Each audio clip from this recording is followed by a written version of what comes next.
How's it going, people? Welcome back to the channel. Welcome back to the OGs. The lateness is on me today, people, so apologies. I was in a bit of traffic. I said to Curtis 6. I set it for 5:30, then 5:45. I got back at 5:45, but I had already told Curtis 6. But explanation done. Hit the like button. It's the third week in a row. We've made sure we brought you the OGs on a Monday. That's what it's going to be, people. So make sure you're subscribed. Not only here, over on Curtis Shaw TV as well, because he goes live every single day, people. So if you want content, I'm sure you see it, people. Well, not midday, 2 p.m. lives, majority of the time. Sometimes it's free, depending on the kids and whatnot. But go show some love and yeah, all round. What are you telling me, my bro? Yeah, I'm good, bro. Like, good to be here again. And, you know, we're showing consistency, man. A bit late today, but it's one of them things. And listen, I see you're nearly at 91K. So we expect 91K by the end of this show. And then we move from there, you know. And Big Six tonight, I'm assuming. What time tonight? Oh, yeah, 9 p.m. Big Six. Nice. Yeah, nice. Still early one today.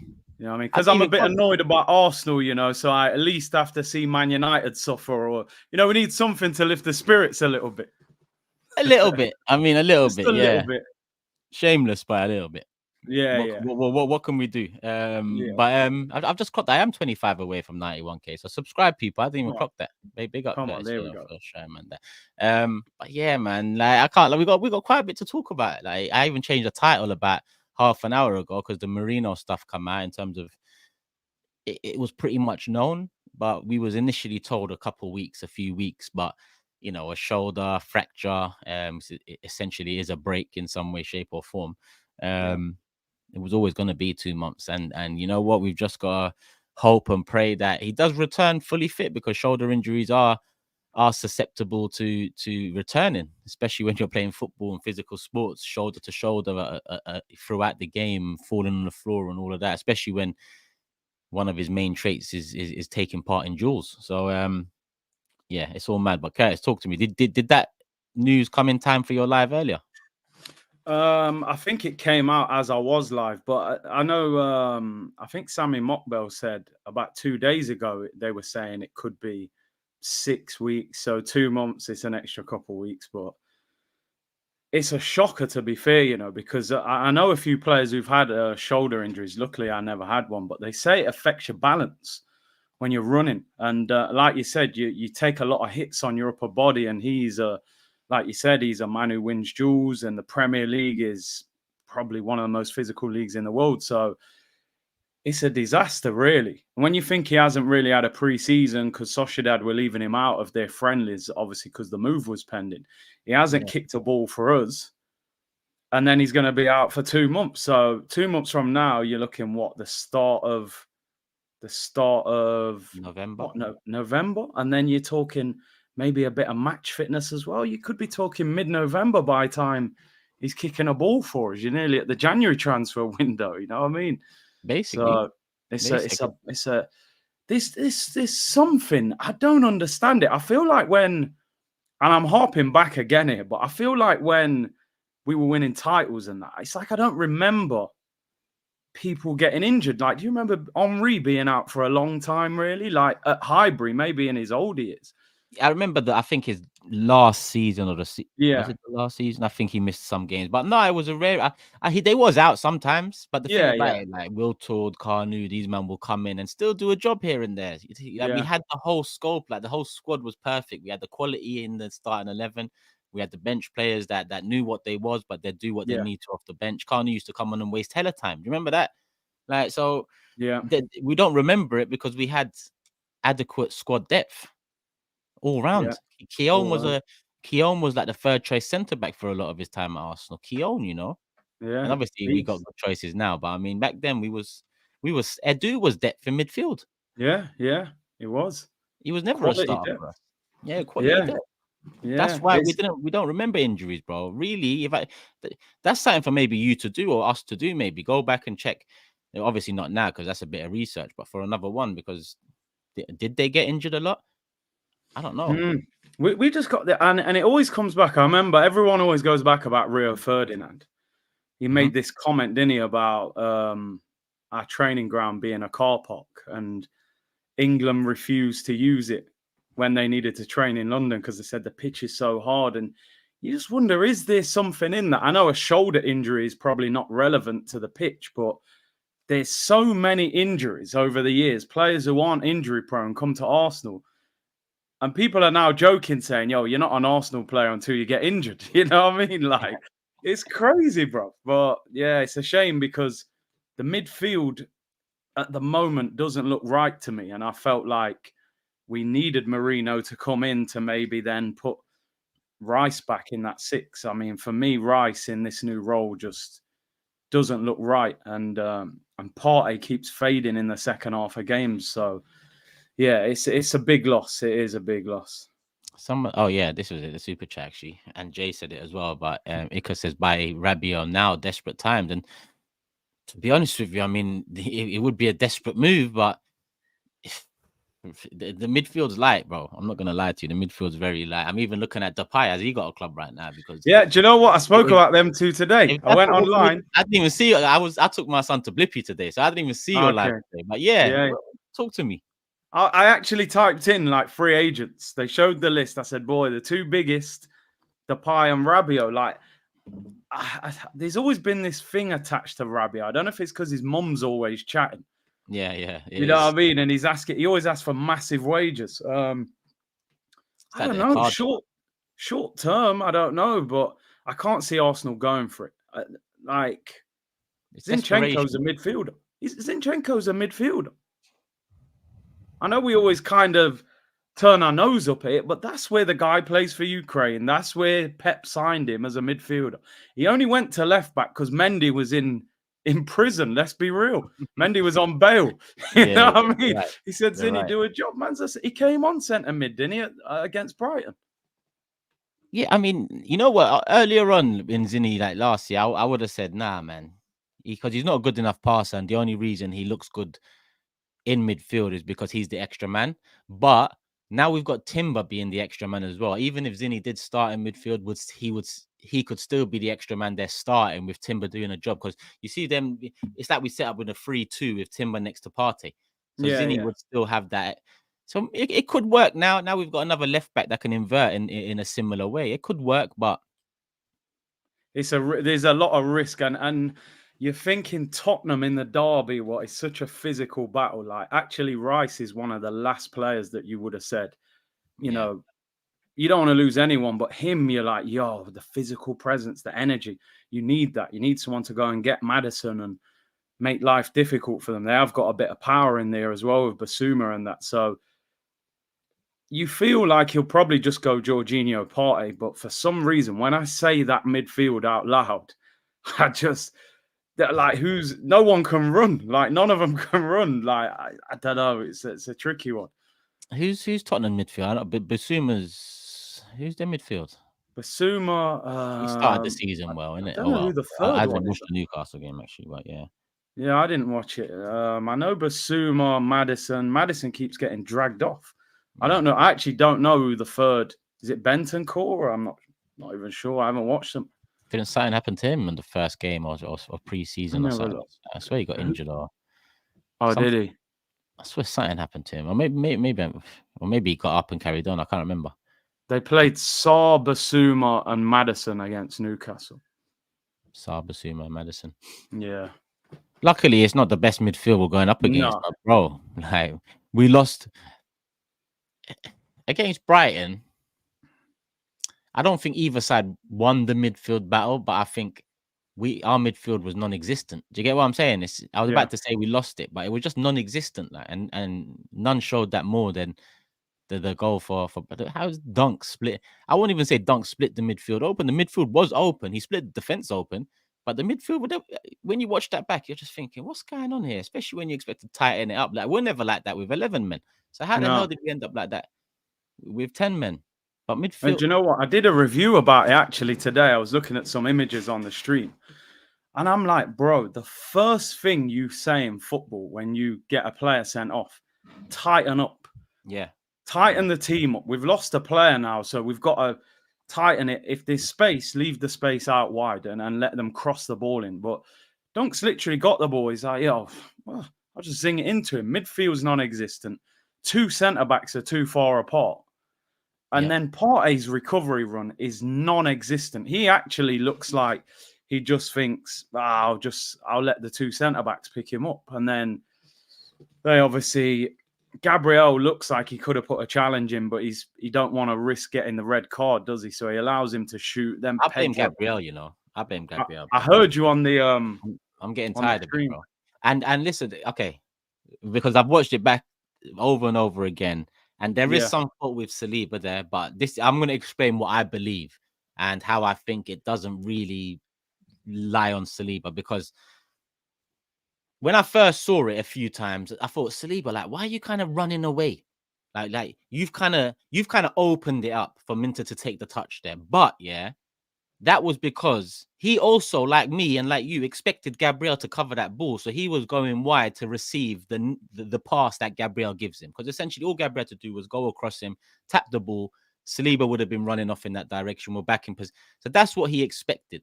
Now, can I blame him for that expectation? No, because if he didn't think to expect Gabriel wins that and he closed the gap and Gabriel does win it, then they potentially collide. They potentially cause a mess because they're too close together. Then I honestly think Saliba thought Gabriel's going to win that. I don't know how he didn't win that, because he should have won that. He was far too soft, and it just doesn't make sense for me, because usually his problem is he's far too aggressive. This time he was far too soft. So for me, that's 2 mistakes in 3 games. Yeah, Villa it's as well. Not the first time he started this season with mistakes. He tends to start every season with mistakes and then get stronger. But when you see how tight it is at the end of the season with Man City, bro, one more of those mistakes that cost us points. Forget that for a second. If we go and lose to Man City in a couple of weeks, we're 5 points behind them after 5 games.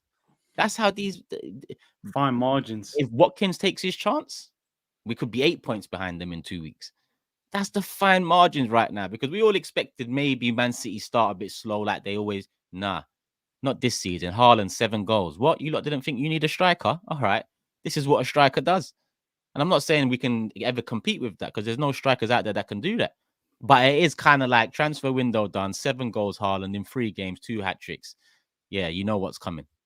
He's probably going to better his first season. He's got more goals than Arsenal. Yeah.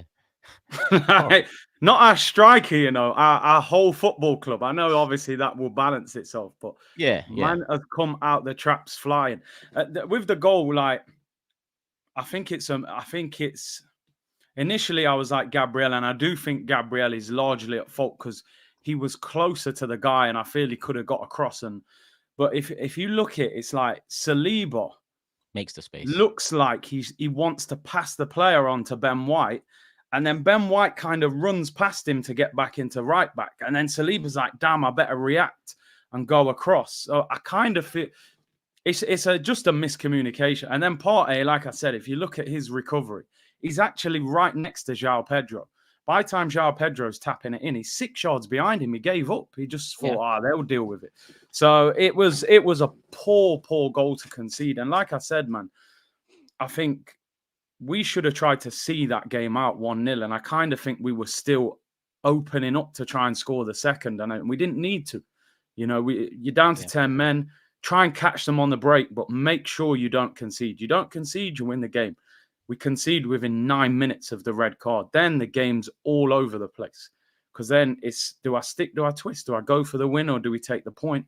And in the end, the frustrating thing, we had 2 bigger chances. They had 1 big chance. We had 2 big chances. I spoke about it on my show today. I said, listen, it's harsh because Havertz actually had a good game. Scored a good goal, put a great cross in with his right foot to Saka, where he nearly scored. I actually thought he led the line well. But ultimately, as a striker, you're one-on-one with a goalkeeper and you miss. You're not sleeping well that night. I'm telling you now. That is gonna. You're like, I could have gone the other side. I could have took it round him. I could have chipped him. The first bit is magic, the first touch. But the problem is, Haaland scores that. I think Mo Salah scores that as well. Yeah. I'm not saying we could have signed a Mo Salah or a Haaland, but we always had this thing with Havertz that you are a good football player and you will score goals up front, but are you going to take those big chances in those big moments? That's what's good. That's what separates the best. So for me, it felt like a defeat. I don't know about anybody else. I didn't come out of that game thinking, oh, it's a good point. Like, I just felt like, damn, like that felt like Fulham at home last season, and it wasn't the big teams that ultimately cost us the title. It was those games. So it was, it's frustrating. And then you got to hold it for the international break for 2 weeks. This is what tells me that our squad is not in the right shape going into this season. Declan Rice ain't injured. The man's out for one game, and we're scrambling already. Yeah. It's not clear. It's not like, yo, he's out, he's in. We're like, yo, Zinchenko, or do we do Jorginho? I've seen man saying put Timber in there. It's like clearly the window's closed, and am I allowed to play little clips from the highlights? Well, all I'm saying, I did it for about 2 months. I got away with it, and then after 2 months, I got the copyright thing. So I would say don't do it, but yeah. Nah, it's a risk, because I'm looking at it now, because the chat as well saying you don't want to blame Saliba, but bro, I'm looking at it, and I don't know how people are saying Gabriel shouldn't have been favourite for that. Gabriel's ahead of him in terms of towards our own goal, and the ball's coming to that. All he had to do was a clean slide tackle would have taken the ball. It would have taken the man as well, but he gets that ball without a shadow of a doubt. He just wasn't on it. And look at Saliba. I'm watching it behind the scenes here. Saliba curls away, and as soon as Saliba clocks that Gabriel didn't handle it, that's when he's like shit and comes back in. Go back. Yeah, he thought what I thought, that Gabriel should have handled that. And I think looking at it again, and I'm pausing it and playing it and rewind, bro, Gabriel should have taken care of that. I'm sorry, like there's no excuse for that. I'm watching it as well now, just to. There's no excuse, man. I'm like, where am I? I paused at 1 minute 44 on the Sky highlights, and there you see Saliba's closer to him, but Gabriel's got the march on him. Then the ball goes forward. I'm looking, Gabriel's there. I think as well, the guy's he's outpacing him, isn't he? He looks like, because it looks like Gabriel's in front of him. Gabriel is in front of him. He's in front of him. He's in front of him, but he's obviously got a little bit of a curve to make to get. So maybe that makes up for it. But I'm telling you, you slide, you get the ball there. It's a 70-30 in Gabriel's favor throughout that pass. And then when Minter takes the touch, that's when it's over. And Saliba then thinks, shit, he didn't get the ball. Go back in too late. Like you said, Partey didn't follow. And the whole following thing is a problem, because people might say I'm trying to back Saliba here. I was one of the only ones against Villa that said, listen, if Raya didn't save that Watkins header, I'm looking at Saliba, because he allowed that ball to hit the bar and come and down for a header for Watkins, just gazing. So for me, it's not anyone can get it. If you make a mistake, you can get it. But I think Gabriel should have dealt with that. And I'm rewatching it again just because it's obviously you've mentioned it and a few people in the chat. Saliba, yes, he makes the wrong decision, but I get why he's made that decision. I understand it. He expects his centre-back partner to deal with that. And how many times, like that's not wrong. That it's not like it's a 80-20 in the attacker's favor and you've abandoned him. It's like, all right, he should deal with that. Let me go wide and receive the pass off.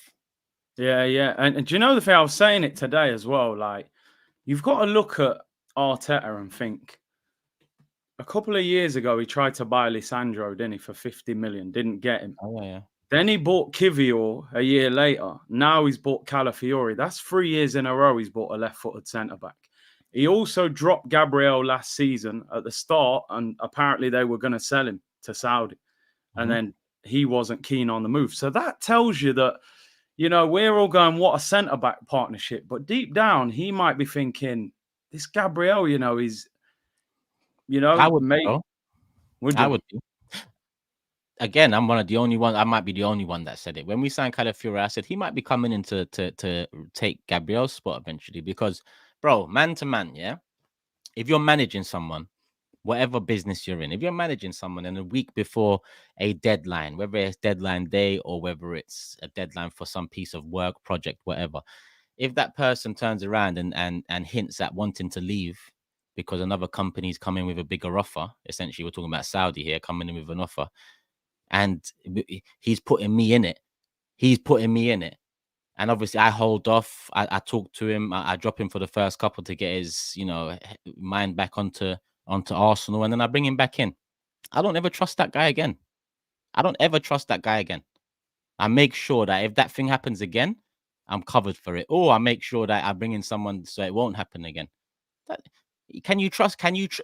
Leaving it a week before deadline day, Saudi interest, and you possibly cause an upset in our first season of expectation last year? I think he was warranted to be dropped, and I think it's warranted that if Calafiori is competition for Gabriel, it makes sense. What's wrong with competition anyway? Competition should make you better. And Gabriel has made 2 mistakes, big mistakes in his first 3 games. So forget everything else. Forget we bought Calafiori for a sec. He's made 2 big mistakes in 3 games. One should have cost us. One did cost us, or partly cost us, because the red card cost us, Havertz chance, Saka chance. These things all cost us. But essentially, that Brighton chance was the one they scored from. The only other chance they had, the guy should have probably finished it, but Raya done well. The only thing I would say with that, did Saudi want him and Arsenal were going to sell him, or was he pushing for the move to Saudi? Like, I actually don't know where the energy for the move was coming from. He must have pushed. If he got dropped for the first couple of games, he must have pushed. Right? Or what? If Arteta if we was pushing him and he wanted to stay, I don't know, would we drop him when the transfer window's done? Yeah, it's a strange one. I mean, I never really. It's tough because that pairing is so good at the back. It's hard to just like, I feel like Gabriel, the balance with him and Saliba is so good, but ultimately, I thought last season he was so good because the mistakes were minimal. There was hardly any major mistakes. This season, with 3 games in, he's made 2. It's like, if Calafiori gets in at centre back and looks how he looked for Italy in that group stage, you never know. Competition is a good thing, of course. But yeah, I wonder as well if part of it is down to Rice not being in front, because I think you look a lot of the time, the teams that defend the best, they've got a great defense and a great holding midfielder. I feel like our midfield's been opened up, especially in the last 2 games. Like Rodgers ran all over that midfield at Villa, and then Brighton were dangerous as well. So I feel like we're actually exposing the defense a lot more this season, in these first couple of games anyway. So I think the midfield's a bit of a problem. I see a comment here. Where is it? I forgot who sent it, but someone said Gabriel's one of the first names on the team sheet. I can't find it anyway, but yeah, I just want to understand. Yeah, if Gabriel goes to make a mistake against Tottenham or against City, or just forget it's Tottenham and City, let's just say it was Bournemouth and Southampton next. If he was to go make a mistake in that one, that would be 3 in 4, and the fine margins matter. No. Isn't that why we bought Raya to upgrade on Ramsdale, the finest of no? Like this love affair at times that we tend to have with players, until they do it, let's push them, support them to do it. But if we're seeing mistakes, then we can't just say, we ignore it and keep it moving, because yes, it's game week 3, but we also know these moments will affect game week 38 if we are there or thereabouts with City. We know that now. We can't kid ourselves in that. Last season, people could say we lost the league game week 30 against Villa. I forgot when it was. Or they could say game week 18 against West Ham or 19 against Fulham. Like, you look back, like we had to have that run in 2024 last year. We had to have that run because we lost to West Ham. We lost to Fulham. We lost to Villa around that. Was it 3? Yeah, around the same. So we had to go on that run. Yeah. We had to go on that run. And that run was near immaculate. And it wasn't enough. City have started 9 from 9. They play us at Etihad first. So we got Tottenham away next. I mean, Gabriel, I've loved the partnership too. But all I'm saying is, more of that. How can you not say, all right, you have to fight Didn't Martinelli have 2 poor games? And me, who's a Martinelli, it's not like I'm not a Gabriel fan. I am. But if men are not performing or making mistakes or having silly moments, then why do we have such a defensive unit if man can make 2 mistakes in 3, cost us in 1, should have cost us in the other, and we can't say, let's see what's the point in having 8 man in defense and spending another 40 on a left-sided centre back? Someone tell me that. Yeah. They're there for a reason. For me, listen, I would like to fix that midfield and then see how he reacts with that midfield, with that structure in front of him, because I think that does help him.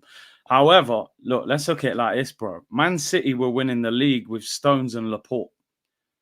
And this guy went, Laporte on your bike, Ruben Diaz. You're even better than Laporte. No Man City fan is harping on about Laporte anymore. Do you know what I'm saying? So at the end of the day, Calafiori, they've obviously seen something in him that to spend 40 million on him. That's a very good point. You know what you've just said there is because they loved Laporte at the time. Laporte was quality. He was quality, and then all of a sudden, a year later, the next one stepped in and done his thing, and they've improved and continue to move. Yeah. Listen, like you said, man, it's hard to see it because Gabriel and Saliba are a great partnership, best defense last year. But you know, Aaron Ramsdale got in PFA Team of the Year and then got replaced. Yeah, do you know what I mean? Straight away, and nobody cares that Ramsdale's left or got dropped. We've all moved on because Raya is at that level. So yeah, I get you. We can't get too caught up in, you know, these players. I like Gabriel as much as any Arsenal fan, and I do think if Rice is back in the 6, you get a better Gabriel and Saliba. But you know, at the moment, that's not the case. So they've got to take maybe that extra responsibility. We're not getting as much protection from the midfield. You can't make basic mistakes. And I think that's the problem, bro. It's like they're basic mistakes. Do you know what I mean? It's not like someone's done something amazing. It's just basic. Like, so yeah, they need to cut that out, definitely. Yeah, I mean, let me get the super chats on this subject in whilst we're on it, rather than get it later and we've moved off topic. Brian says, "I hear you, Turkish. I think we have much bigger problems than our I agree. Centre back partnership. Arteta should be ruthless with other positions besides the defense. Yeah, but then we come on to the topic which we're going to move on to later of transfers, depth. Is it enough? You know, I mean, it's all good and well being ruthless in certain positions, but if you don't have the depth in that position, how can you be as ruthless as me and you would like him to be with it, Brian? But we'll talk about the transfer window shortly. Let me save that one too. Dial Square says, people will say it's excuses, but I don't care. You can't kill every game off. Can we not win 1-0 anymore due to refs? They didn't have a shot on target before the Reds. Yeah, I mean, listen, like I said earlier, it wasn't just Gabriel's mistake. The red card obviously caused a massive problem. But we still had chances to win it and should have won it, in my opinion. So as much as the red was the initial problem that even allowed Brighton back into the game, you could make an argument that in the first 20-25, the amount of the ball we had, why didn't we go more than one up? Conviction. Similar problem to last season as well at times. How many times did we say we've gone 1 goal up and we don't seem to want to kill them off? Felt the same. Red card out of our hands. Gabriel and Saliba mistake, cool. But we still had chances to win it. And Raya's the only one again that comes out. I mean, 3 games in a row. Raya he saved us points. He saved us points in every single game. Yeah. It's mad. I think that was the only one on that. Actually, wait, Hybrid Ultra says, I would start Calafiori and drop Havertz back into the 8. He's the only runner that can do that job. In build-up, let Odegaard drop deep. Nelly, Sterling, and Saka front 3. Sterling up top. Oof. I mean, the thing is, I don't know if I want to see Havertz in the 8 again. That's the first thing. Havertz and Sterling could work well off each other. You can just see it. One with the pacing off the shoulder, and one that can drop in and link it up and flick it on and all of that stuff. You can see it working. I don't know if that works the same way with Havertz in the 8 and Sterling up top as it might with Havertz up top and Sterling on the left, which is probably my vision for it at this moment in time. The left side is there for someone to take, and Sterling, Saka, Havertz up top sounds like, at the end of the day, we haven't got a 20-goal-a-year striker, so we have to hope that either Saka improves his numbers or Sterling comes in and brings back that Pep system ball, and he hits near enough 20. So I don't know, but yeah. Would you Havertz in the 8? Are you done with that? I don't like it. He played a couple pre-season games, looked all right, but he started the season well up front, so why change it? I wouldn't put him in midfield. Nah. Yeah, Gabriel wants to break shoulders in training, though. See, Gabriel had a mare, you know. Gabriel had a mare over 72 hours or however long it was. Man had a mare, bro. How you moving to Merino? You don't want to move to Minter? I don't understand. I'm telling you, bro. Break his shoulder. You know what I mean, bro? Fall on him. Fall on him, bro. Like, yeah. Oh, mate. It's all mad. Partey on international break. Send the doctor ASAP. Oh, mate. Jazzy, allow it, man, about thoughts on Sterling's aura versus Calafiori, man. Don't bring aura to this channel, bro, please. Oh, we're going to have a good convo about Sterling in a bit. Don't worry. I know we are. Don't worry. I'm building it up, man. 1.4K in the building, people. Come on, main topic is still around the corner. Jamaica tax is heavy with this one, but don't... It's heavy, bro. I've stepped on it a few days, and we can talk. A bit more balanced. Deadline day, I was furious. I can still be furious, but let me try not to be. George says, Timber last season, Merino this one. We've been so unlucky with injuries at the start of the season. We have, and we was also lucky throughout last season with the lack of injuries in certain positions. So it's all give and take. Yeah. We tend to forget De Bruyne was out 4 months, Haaland was out 3 months last season or something like that, 2-3 months each. 3 months, yeah. You know, so... Aran, come on, my bro. Big up the OGs. Get the likes up. Was fuming when Rice was sent off, and it was right in front of me. But still should have won with Kai and Saka chances. Should have. Taylor says, interested to see the squad rotation during the congested fixtures. We had the second least rotated 11 last year. City had the second most rotated. That's interesting. I mean, Tottenham away, Atalanta away, Man City away.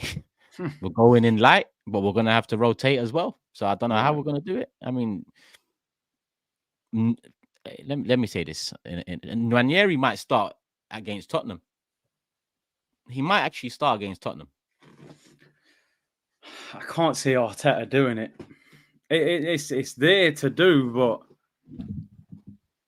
I'm kind of, I wouldn't mind something like that because I'm just like that. You know what I'm saying? I'll go for something, but I think he'll just go Jorginho party, man. Yeah, I further fuel to the fire that caused me to be vexed on deadline day because again, people are saying Ranieri is the backup to Odegaard and stuff like this. I'm like, you're not going to close the gap on Man City bringing in a 17-year-old for real minutes. You're not, and none showed that more than the last game because you might want to change it up somewhat at 1-1 or even 1-0 down, even though the defensive move was already on the cards. Yeah. You look on the bench, you've already brought Martinelli on, you've got nobody else. Ranieri is the next in line. Do you bring Ranieri on with 10 men, 1-1 to Brighton? You don't. Why don't you? Because he's 17.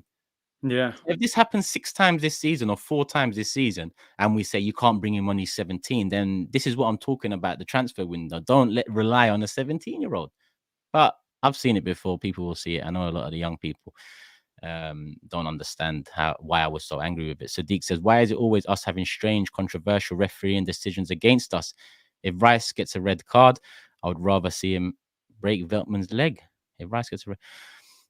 I mean, the strange, controversial decisions, we've had a fair few for sure, but other clubs have also had them. I mean, last year, I remember Wolves had... Was it Wolves?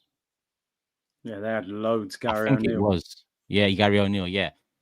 Liverpool, I think, had a couple. We've had a fair. I mean, the Gabriel 2 yellows in one moment, and the Rice one. Them two are 2 I've never seen before. Yeah, bro.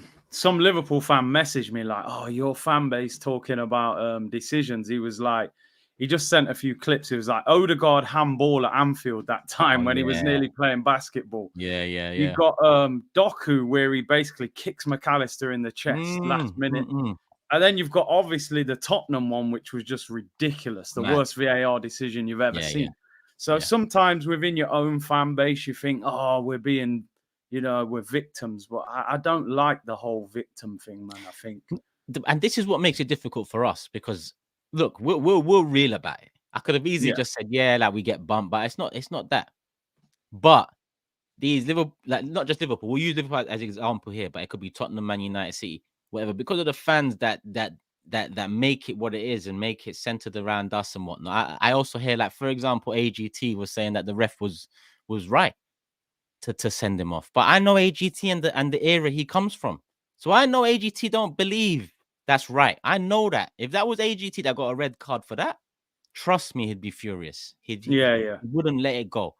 But because of this banter stuff and because the online world, Arsenal fans will make these lot sick, these lot will make us sick. It's just back and forth, back and forth. The reality is nothing's gonna change if we all put banter first. Yeah. To be honest, it just overlooks the main issue. And the main issue is that the football's gone soft. And on top of that, referees have got worse whilst they've got professional. How does that make sense? Referees have got worse whilst they've been made professionals. Yeah. But let's laugh. Let's say it is a red. But then even some people that, Curtis, I get it.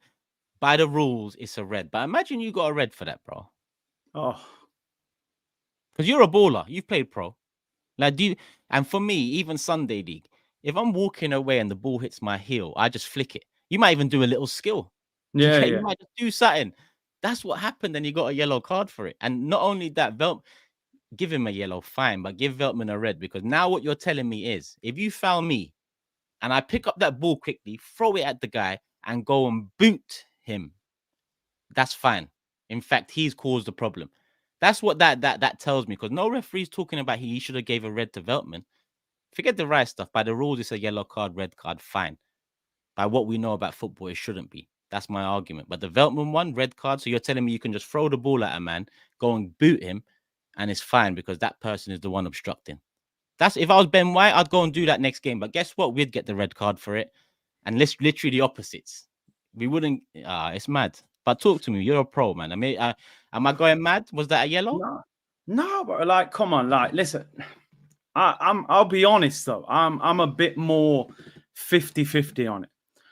The from within myself, it can never be a second yellow, because that referee's you're gonna have to send 3 or 4 players off every game.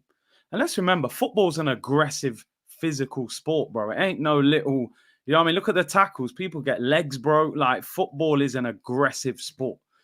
So if you're going to send someone off for that, the sport to me in the Premier League, it's a mess. It's an absolute mess.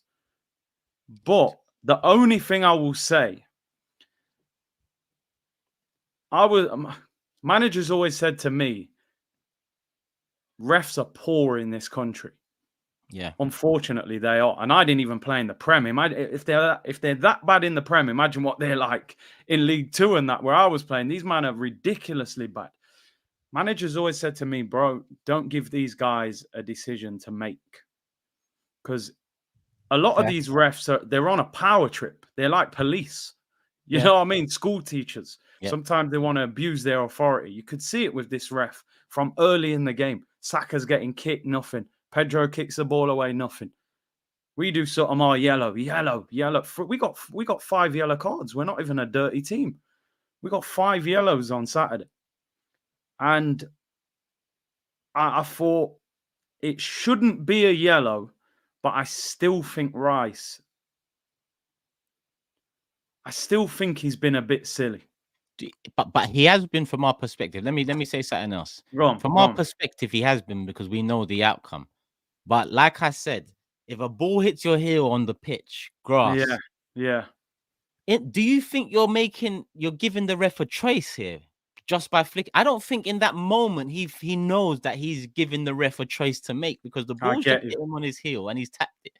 So for him, do you get it? And even when he's been kicked, if you rewatch it, he's been kicked and he's on the floor. He's obviously hurt. But when people come around him, he was like, nah, my bad. Like, obviously, I didn't know you was taking the free kick.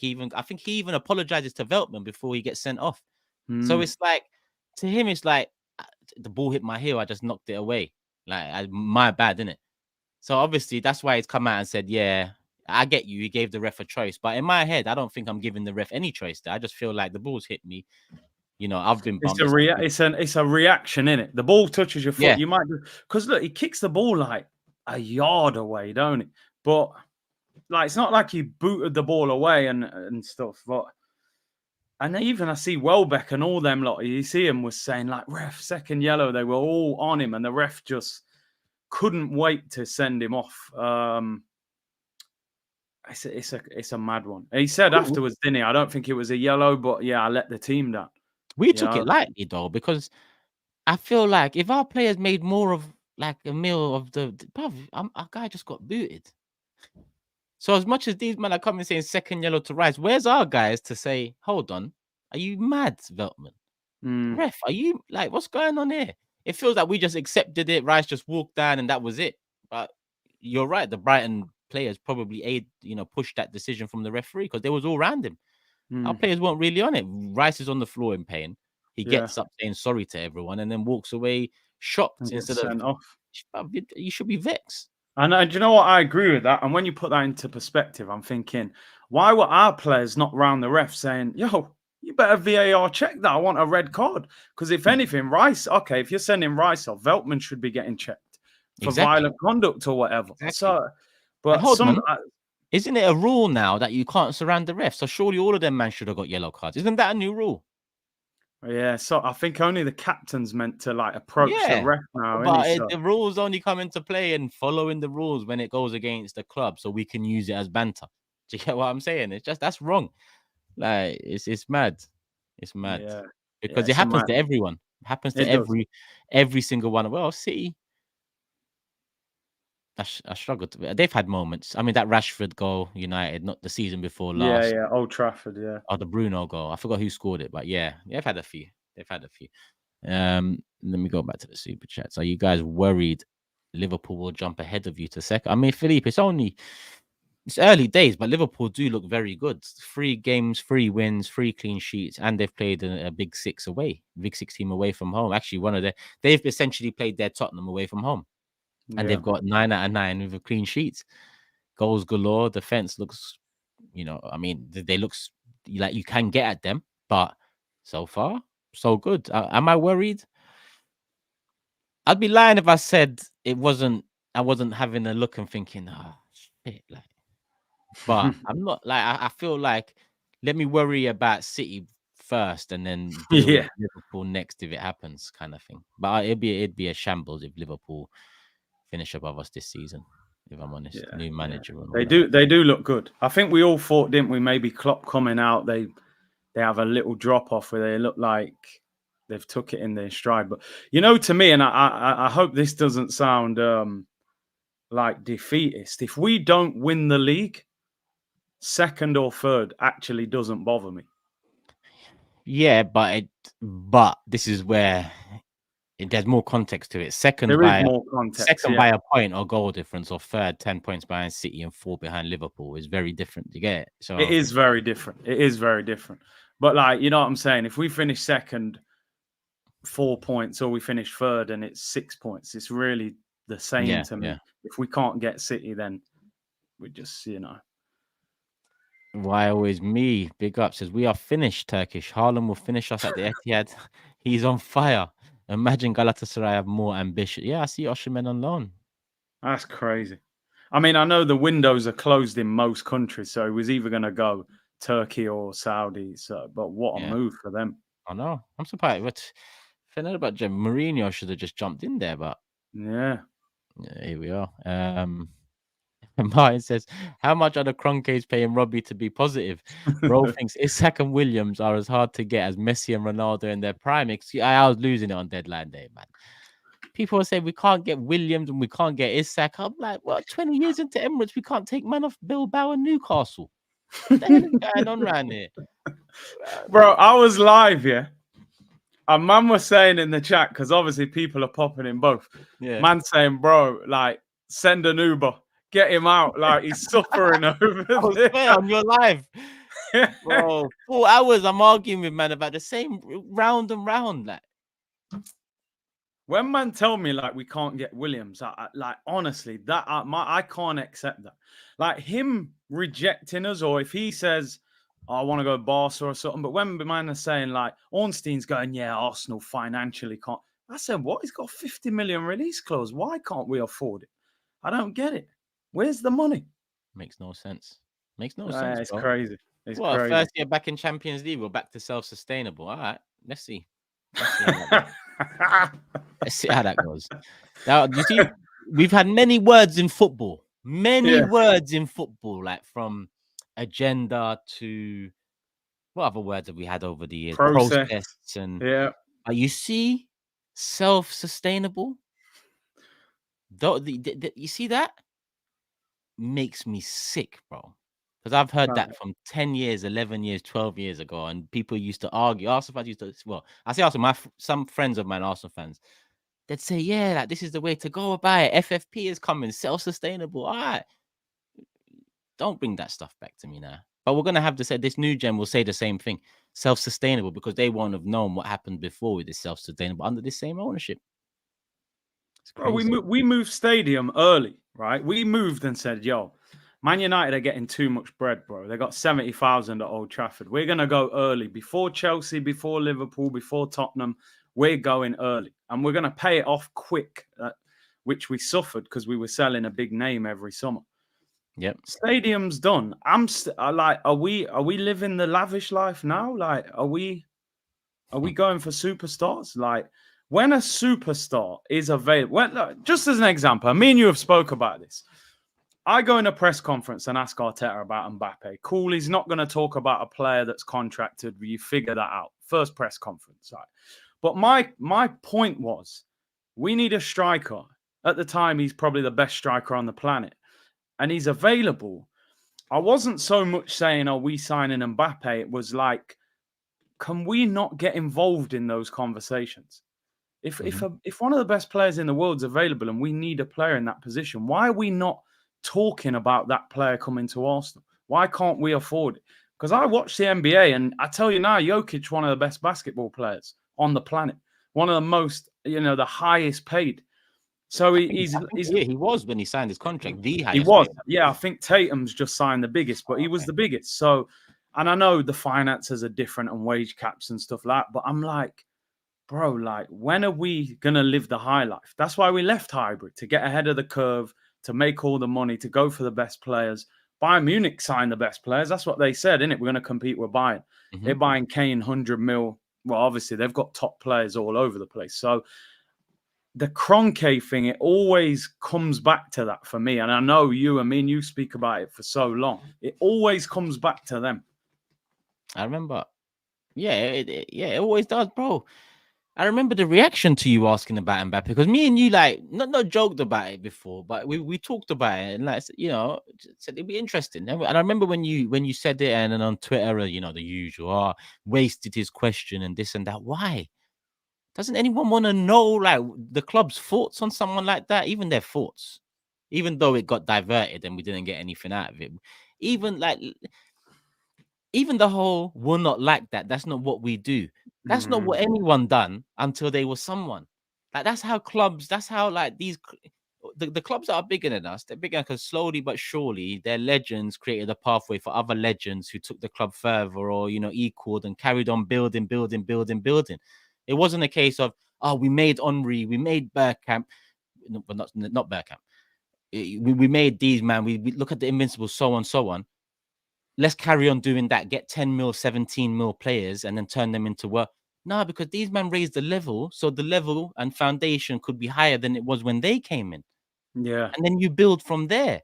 But even some of our fans will say, that's not what we do. But what do you mean that's not what we do? Because Henry didn't do what he'd done for us to then turn around and start messing about with Shamak and Bentner 10 years later or 7 years later. Like, that time dragged us to a point where we was 4th, 5th, 6th, and then we had to bring this rebuild in. So miss me with all the 700 mil talk right now, because 700 mil was the least they could do to get their business and our club back to where it should be. 5 years loss making now. That's not our fault. That's their fault. So now we're back to square one, I call it, because we are in the top 4 and we've competed. So it might be a couple steps, square 1.5, let's say. Yeah. But now's the time to go and do what you need to do. And we've still got fans arguing and making excuses for them. And that just frustrates me. Like, we can't get this person. We can't get that person. Why would he come here? He wants to go Barcelona. Hold on. You don't even... People till this day say he wanted to go Barcelona. Deco has come out and said he rejected them. So people just talk for talking's sake.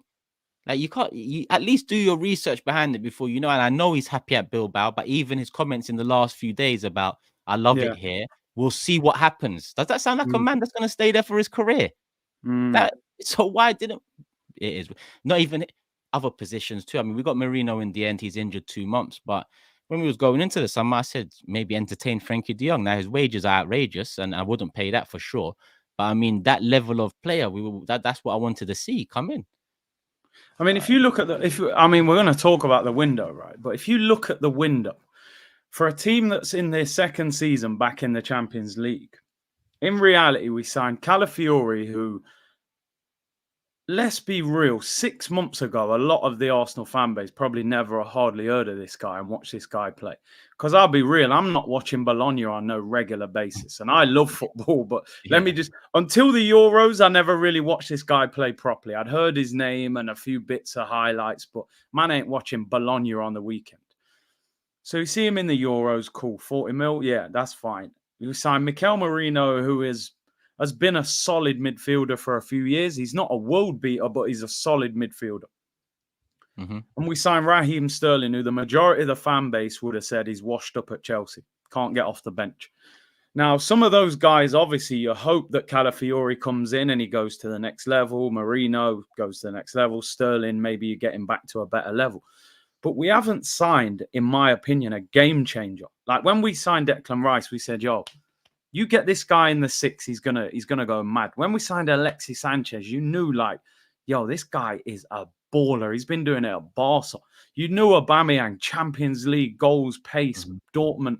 You just knew. And I just think for a team that's waited so long to get back to this point, you've got back to this point, and I feel like the ownership have just sat back and gone, we're back to where we need to be financially.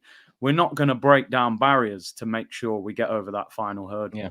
And also, probably, we've spent too many years getting no money for our players. And maybe that's come back to bite us. Because I saw a thing today that Chelsea have made over 300 million in the last, I think it was 5 years, selling players. You know, Havertz, 65 mil, Mason Mount, 55 mil. Loftus-Cheek 25. You know, this is the first year we've actually sold players for decent money. So I swear this is our best summer of sales financially. Yeah, it is about 100 mil, I think now. But you know what? You're right. You're right. Player sales have definitely had an impact. Yeah. Before people say I'm being unrealistic, it's definitely had an impact. But guess what? Stan, Josh, hold that. Who the fuck told you to buy these, man? That was your decision to buy these, man, that were worth nothing come the end of it. It was your decision to give us a 350k, and then you know it ends the way it ends. These what I'm sorry. The player sales have been a problem, but they must hold that. They must hold it daily and deal with it. Like I'm sorry, but obviously they haven't, because this summer I think. Listen, Arteta, we'll see his contract. I mean, we will see. We will see. I do expect that he does sign it. It will be a shock if he doesn't, but I'm a bit 70-30 on it right now. Avi says, do the owners know how big Arsenal are globally? Do they realize that it's a bigger brand than the Rams and Nuggets? Or do they think the Premier League is still... No, they know. They know, but they probably like those... Well, they definitely like those sports more. That's the sports they grew up on. So that probably plays a part. No, if you have 5-6 companies and one you're more connected to than the rest because you grew up on it, or you know it's the sport you love, or the market you love, then you're probably going to focus on that one more naturally, subconsciously, all of that. He must know how the worth. Like he's a businessman. He's a billionaire. Like he wouldn't have bought us if he didn't know how big we was. But he's used us a lot over the years to get money out of us and use us as collateral, basically. And it's worked for him. I mean, he's also helped us at times financially by paying off debts and loans and whatnot, but swings and roundabouts. They haven't nearly done as much good as they've done bad at this club. Why is it a thing that the refs have to be English, says Brandon? I don't see these problems in other leagues. Is it a money thing? Yeah, I think they've got to stop doing that. I think they do have to start bringing in referees, and it's an ego thing, though. That would be them admitting that we ain't got our people can't be refs. Yeah. So bring in the Italians, or bring in the Spanish, or bring in the I don't think they'd do that because of the ego. You know, it's the whole biggest league in the world, the best league in the world, the most money, all of that. Imagine they go and say, "Yeah, bring me refs from wherever," because wherever is probably better than the level here. The thing is, what's crazy when you look at football in this country, you got owners from abroad, managers, players, fans. Everything is worldwide, apart from the referees. So at this point, why hold off on the refs? The refs aren't good. But like you said, it's them admitting within the FA, oh, okay, we have got it wrong. These refs aren't good enough, because now when refs make bad decisions, man are online going, he's from Manchester, he's a boyhood Man United fan. They're Googling him, but now they're saying you can't referee a game from a city that you're from, and it's all it's all getting too much now. They got to get proper refs, man. They're gonna do something, and they're gonna do it when they feel it's in their own time. They're gonna do it when they feel it's them that's done it and not the pressure. That's what I feel like, because again, it comes to ego. They obviously don't like being pressured and backed into the corner about it, because for goodness sake, something had to have been done a couple of years ago now, but we're still talking about something to be done. It's a joke thing, man. Yeah. Ratak says, I hate us being an All Saints team. FFP crap. Lamar says we have to go in. I'm already here in January, and I get you. You're not saying it from that. But I'm tired of going into the season. In the first 2 weeks, we're talking about January. Like, please, because in January, then we're here. It's difficult in January. You have to pay more. We'll wait till the summer, and in the summer, we'll pay. And then we'll be linked with a big player at the end of the season. We're gonna break the bank for Isak next summer. War chest. Mate, it's crazy. By always me again says, isn't it a weird concept in football how owners of clubs don't do what fans want for their football club? Not even any voting for anything about club. Weird concept. I mean, I don't think it's weird. I don't know. Is it just that we're used to? We shouldn't need to worry about. It's a weird one. I mean, football's very different now than it was 25 years ago. But 25 years ago, I didn't care about Hillwood, and I mean, I respected Dean a hell of a lot because I knew between the FA and UEFA and us, he was doing dirt at times. But I didn't care. I didn't care because they was handling the ship correctly. I guess that's what it comes down to. Yeah, this whole voting thing. I mean, it's their billion-dollar businesses, right? Are they going to give the vote to the common folk? Yeah, exactly. And even when they pick the fan groups and whatnot, carefully selected, wisely selected. It's not a free forum to speak. Yeah. They didn't even invite Curtis Shaw TV, bro. So how they going to tell me? You know what I mean? Why am I not in there? You know what I'm saying? They'll ban me from there, bro. I only get access in America. You know what I mean? Man would message him. He said, yo, you going to the press conference? I said, bro, as soon as I land at Heathrow, mate, I'm out. There's no contact, no access. Escape. That's it. Free. That's it, man. Back from America, you ain't going nowhere near a press conference. You have pictures all over the gaff. George says, keep him out. We're all in the same boat when it comes to controversial decisions. Them lot are so incompetent, they'll struggle to organize a piss up in a brewery. Do you know one thing that's mad? I just want to say, I don't know if anybody's seen, they brought out some book, and I'm sure you've spoke about this in the office, aren't you, called Black Arsenal? No, I haven't. I saw that they brought it out, but I didn't. No, I haven't spoken about it with anyone yet. I don't really know what it entails, to be honest. So obviously they talk about the history of Arsenal and connection to the black community and fans and players and stuff like that, and just it's like when you think about it, whether you agree with the channel or not or whatever, when you think about the impact that Robbie's had on his channel, right, and what he's done, and you see it when we go abroad, like how impactful he is amongst the fan base, to not give the guy any acknowledgement in a book about Black Arsenal, you know what I mean, is crazy to me. Like, they don't have to. We know obviously the politics are there, so, and that's the reason why they're not going to, but it just shows you the mindset of Arsenal and how Arsenal still try and keep people at length and do you know what I mean? Of course, man. I mean, what's the puppet master in the street? If they can't, make man jump when they want him to jump, then more than likely they're not gonna fuck with someone. That just tends to be how it is. I mean, and we know how it's been painted, especially the early years in terms of the negative aura and hype around it and whatnot. And I just think that, listen, it's come a long way, very different now, very different channel, very different people. But there's obviously still a lot of, like, to be honest, I don't know what the book really entails for me to say whether, what is it, players manage that. I think it's players and fans. And do you know the thing though? You know the one thing I've never understood, and this is, and I know we're going off topic. I don't know. You know, I haven't even gone into that much detail. But you know, when you played back in the day, and people will relate. It don't matter what level you played at, but you remember they used to do the fan forums. Do you remember them online? Yeah. So you used to have so if you played on a Saturday and if you knew you had a bad game, you might have or you might not even go on there. If you did, you say, boy, man, fans are on me today. You know, I didn't play very well. But you didn't cry about it. Oh, they criticized me. You know in yourself at any level, I played bad today. And when you played well, guess what? You couldn't wait to get home. You saw your name was a subject.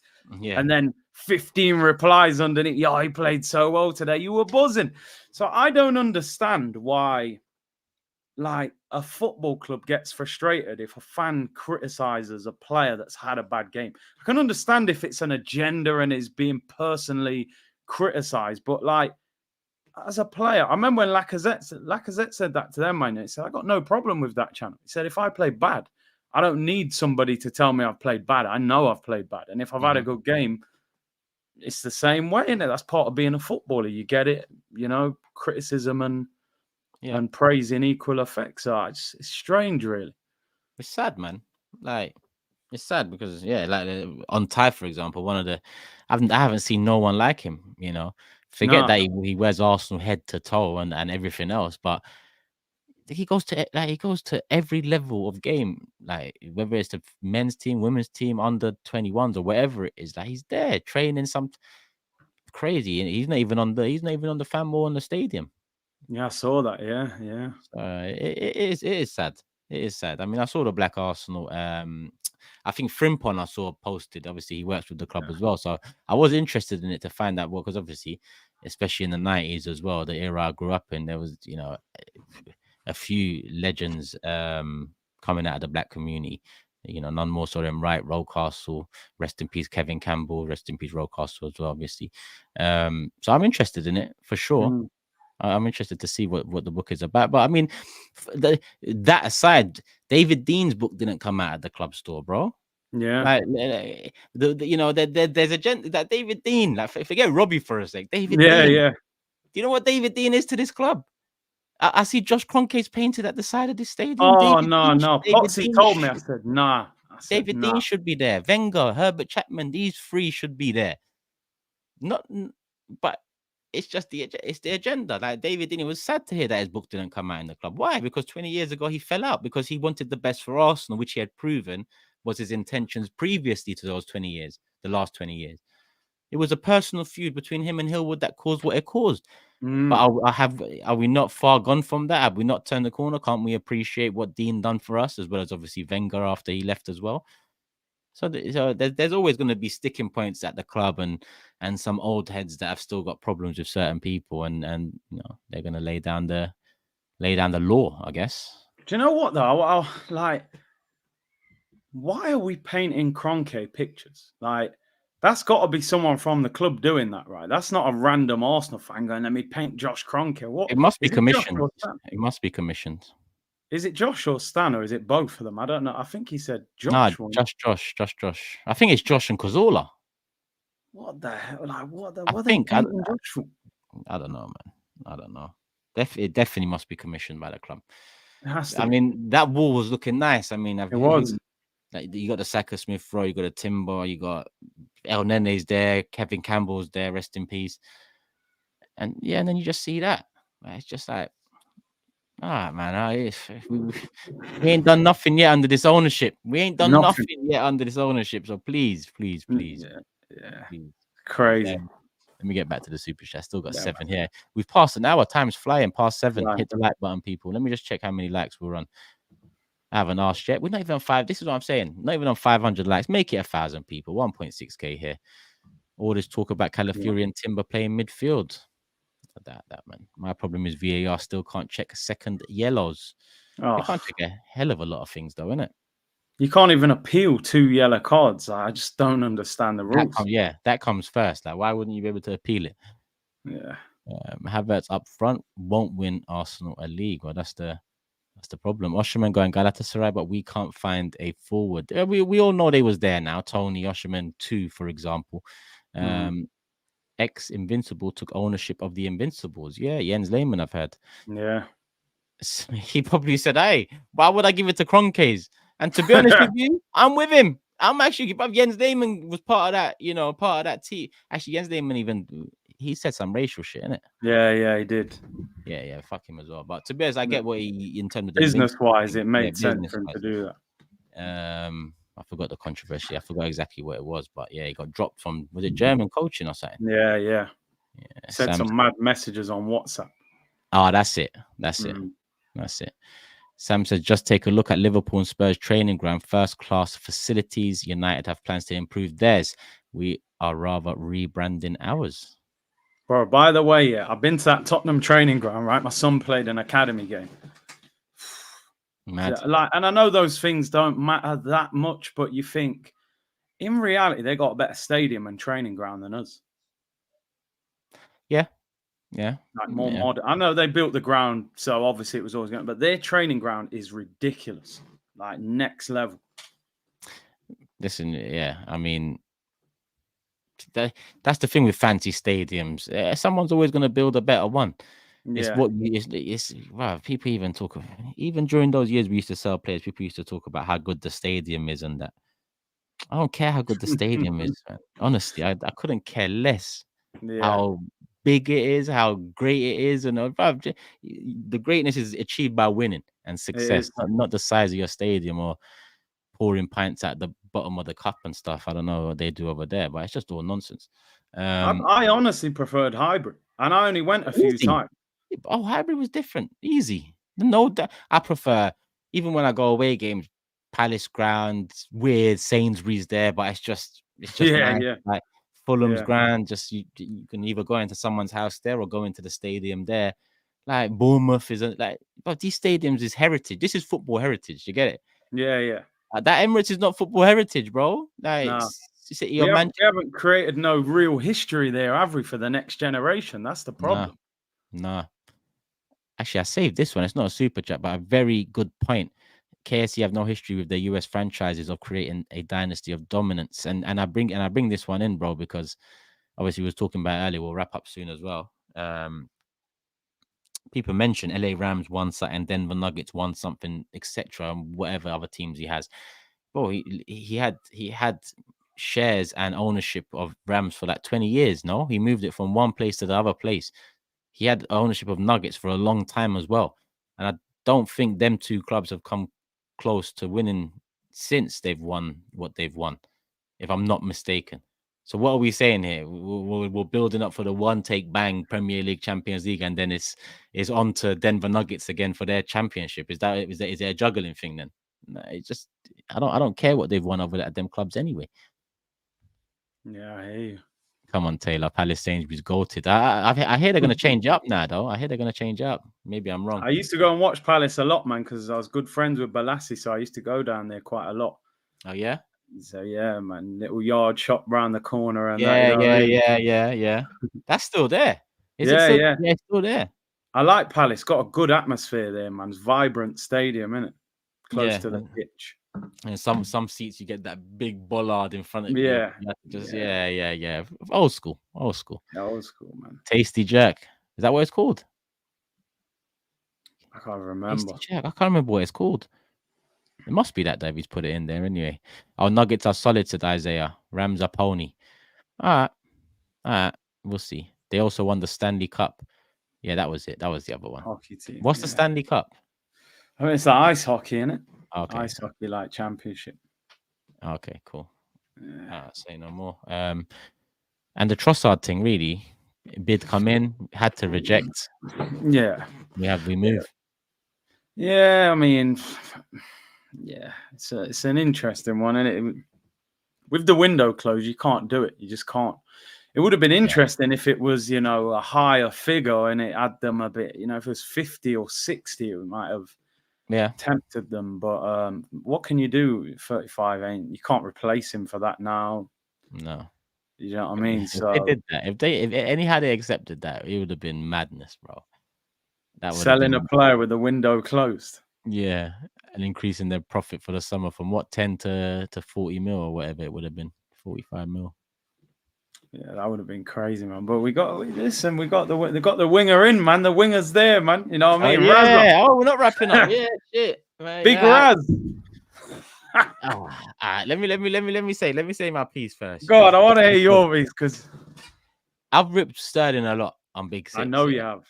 But I've also said out of a system, he's exposed. He's coming back into a system, so it might work. And if he does come back into a system and come anywhere close to some of the years at Man City, then we've made a clear improvement on the options in attack. Fair enough. So I can see the positives in it. My anger and frustration more so comes from Sterling should have been the 4th, 5th signing, the cherry on the cake. Like, we didn't get our first real, request, which was a striker or at least a left winger or a winger that's to come in to start games and whatnot. Even though Sterling might come and do that because the left wing is poor now, it feels like we skipped target number 1. We got Merino in, who was target number 2. Right wing, people will say Sterling back up to Saka, but to be honest with you, I think he comes more in on the left wing than he does on the right, even though he can back him up there. So I just feel like overall the transfer don't throw me Sterling on the last day of the window and expect me to start doing the Harlem Shake. Like, all right, it's decent, yeah, cool, whatever. Like 100k, Chelsea are paying him more. It's free, fine. If that came in along with Nico Williams or along with a Gokares, I'd have been like, yo, I would have got the Jamaica tracksuit, bro. But they didn't do that. They didn't do that. I'm telling you. No, listen, I'm with you, bro. Like, I think the Jamaica tax does weigh heavy, man. The culture get gassed about, and I do as well. I can't lie, man. I was, it makes sense. I get it. Yeah, but I hyped in it, because he's a player that I've liked for a long time. You know what I mean? I wanted us to sign him when he was leaving City, actually. Mm-hmm. But I think we were in Europa League. He probably didn't want it, but I think from an Arsenal point of view, it was. From my point of view, it became an element of desperation. So for me, if you would have told me at the start of the summer we're signing Raheem Sterling as our winger, I would have said, come on, like, are you crazy? Like, yeah, I want Nico Williams. I want Kvara from, Napoli or someone like that. But it got to a point, like, I'll be honest here. On deadline day, by the middle of the afternoon, because I was driving about. So every time I got a little break, let me just scroll onto. And they were saying at one stage, like, the deal might not happen. I actually got to the point where I was like, no, like, I want us to sign him. Like, because it was like, when I know we're not getting no one else. So I'm thinking, nah, man, I want Sterling at Arsenal, fam.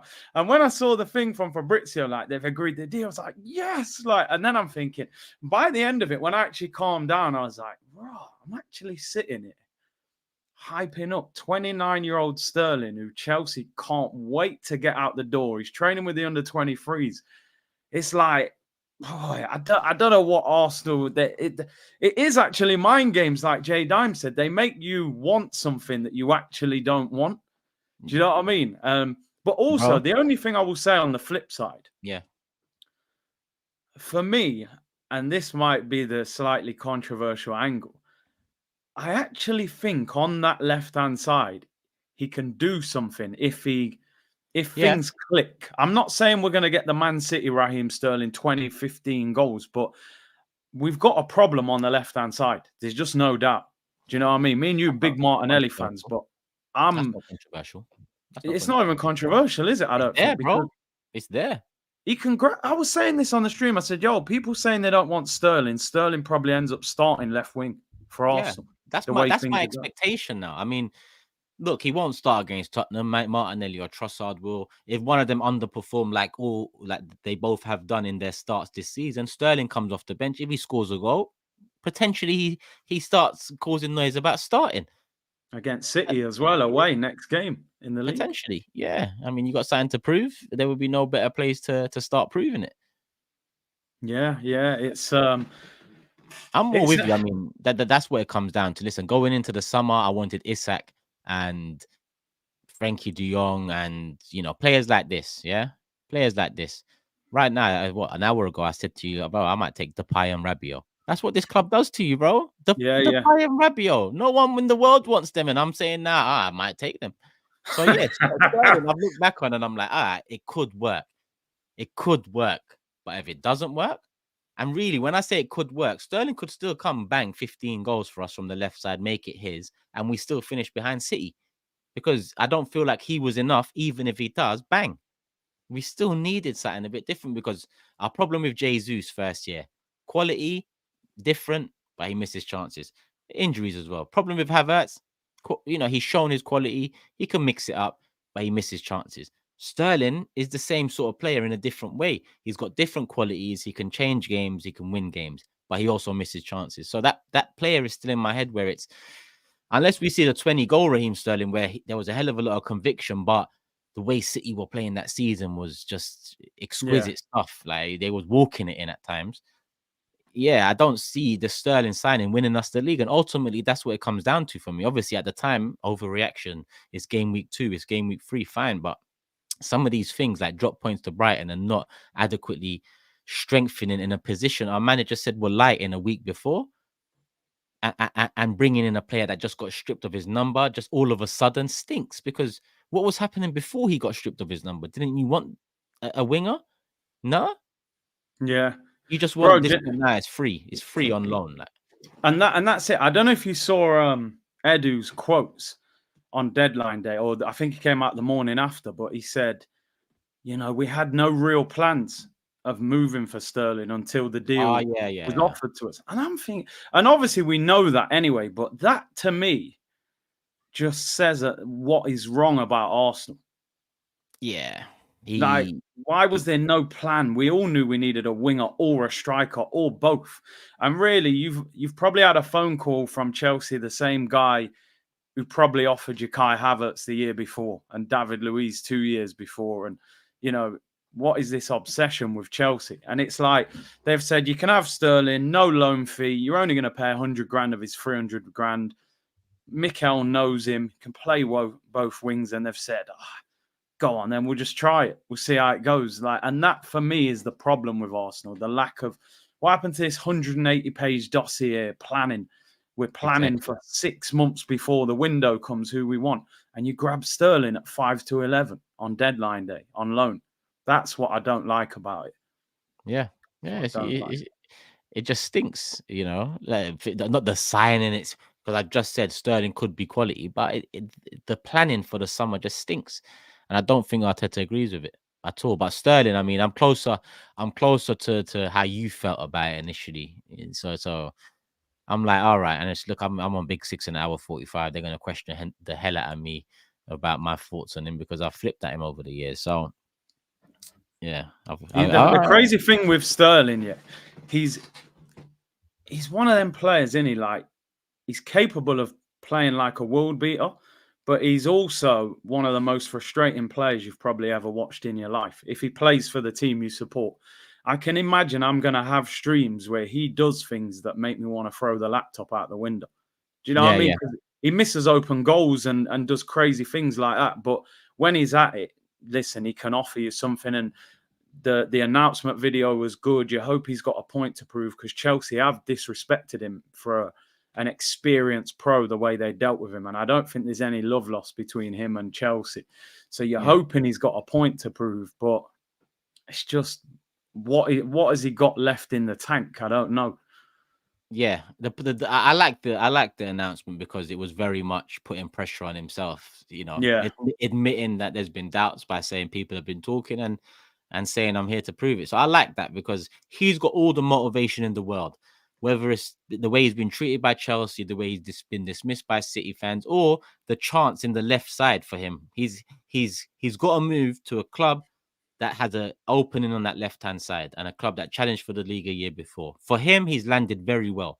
But If he wants any further career from this next 12 months, whether it's at Arsenal or any other good club, he's going to have to perform. Or is Saudi go next year? Because obviously, yeah.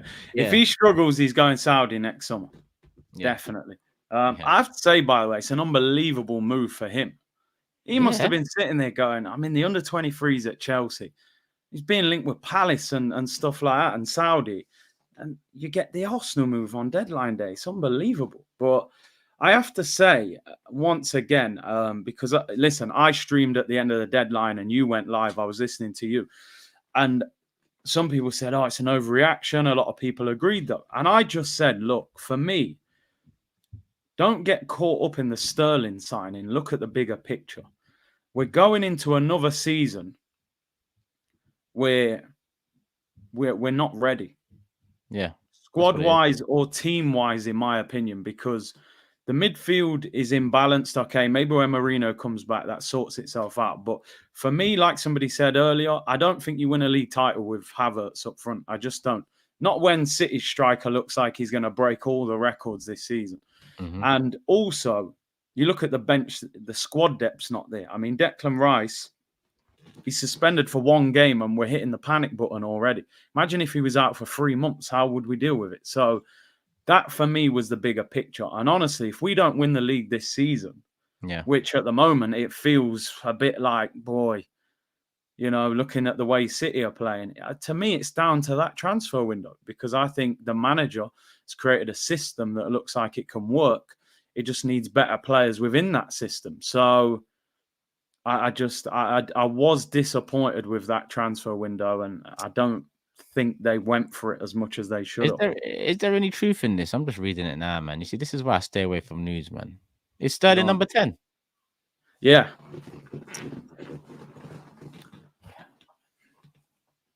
It was 10 or 14, bro. What do you want him to have? Dennis or Thierry? There's 36, bro. I said 36, bro. Come on, man. You're on loan, bro. You're on loan. You're going to take the 10, bro. Come on, man. If you're the baller. On loan, bro. 33, 67, 77. 10. 77. What was his number at Liverpool? Nah, man. You see what I mean? We want to sell shirts. We backed ourselves into a corner, pulled Sterling on loan at the back, and we're onto the shirt thing already. Broski. That's crazy. Who loans a player and gives them one of the main shirts? Not even an obligation to buy. It's a loan.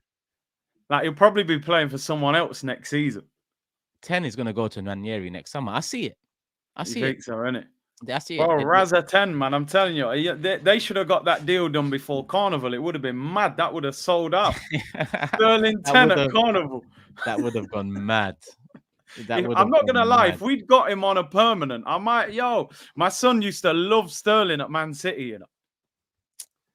And that's, you see, when you said your son, so I just read here, who's going to buy Sterling number 10 shirts? Young people. Yeah. Sterling has done dirt in the Premier League whilst kids have been growing up and for England as well. So there's going to be young Arsenal fans that are looking at it like, yo. And the Jamaican community that support Arsenal is massive. It's probably the most. Who would you say in terms of Jamaican support, especially in UK? Does it go more towards Arsenal than anyone else? Got to be Arsenal. Man United as well got a lot of Jamaican. Yeah, they do. Yeah, but Arsenal's clear. Arsenal's clear. Yeah. No wonder this is another PR thing. They're on a. Bro, we said there's two things Arsenal specialize in, bro: PR and merch. They're the best at those two things. They would have Sterling 10, bro. Come on, look at that Bergkamp behind you, man. Get the Sterling 10 there, man. 14 is vacant. No one's even got it. We are Let me not even. Bro, number 10 is just forget it, man. Numbers are finished, man. Seriously, numbers are finished for us anyway. Numbers are finished. Galas 2.0. Brio says life is short. If Kroenke delivers one, I'll take it, but strictly Champions League to complete the set. Otherwise, Kroenke out as normal. Champions League ain't happening this year anyway, that's for sure, with the light squad we have. Tashik says, I really hope Sterling comes good and helps us compete until January. It's terrible it's come to that, but it's typical Arsenal. Kroenke out. Very typical, as is the number 10 given to Sterling, but they'll get a fair few sales off that, and maybe, just maybe, we go big in January. Go buy up the shirts with the Sterling. No, I'm joking. Don't do that, because you know what it is, people. You know what it is. We got a loan signing and we're giving him the number 10. What the? That's crazy, isn't it? That's probably worse than giving it to Smith Rowe, bro. Oh yeah, no doubt, bro. I know Sterling's different level, but I mean, yeah, it's mad. It's mad. Yeah, it is. It's crazy. You got to think though, Sterling on paper, CV wise, it's a massive signing. Maybe not the player and the level he's at now. If you just look at what he's done and the trophies and. Yeah, I get that. Yeah, we're reaching though. We're reaching back. We are more than reaching. We're reaching. They reached. We're reaching, bro. Let's just see how it goes, man. We're gonna wrap it up here anyway, people. Hit the like button. All the super chats have been. Yep, they're all done. 1 hour 25. Gonna wrap it up here because in an hour and a half I got big six as well, and it's gonna be a good one. A good few of us drop points, including United getting smoked. So make sure you're there and go subscribe to Curtis Shaw TV. Show some love to his channel live every single day, as you should know. If you don't know, get to know, and make sure you're subscribed here. Hit the like button on the way out. Hit the like button if you're watching after 1,000 likes needed real quick. Curtis, link up again next Monday, my bro. Yeah, man, we're there, bro. International break, so we'll build up to Tottenham next week, man. Oh yeah, mad. Come on, make sure you're here, people. Subscribe, hit the like button. Love for the love. We're out. Peace.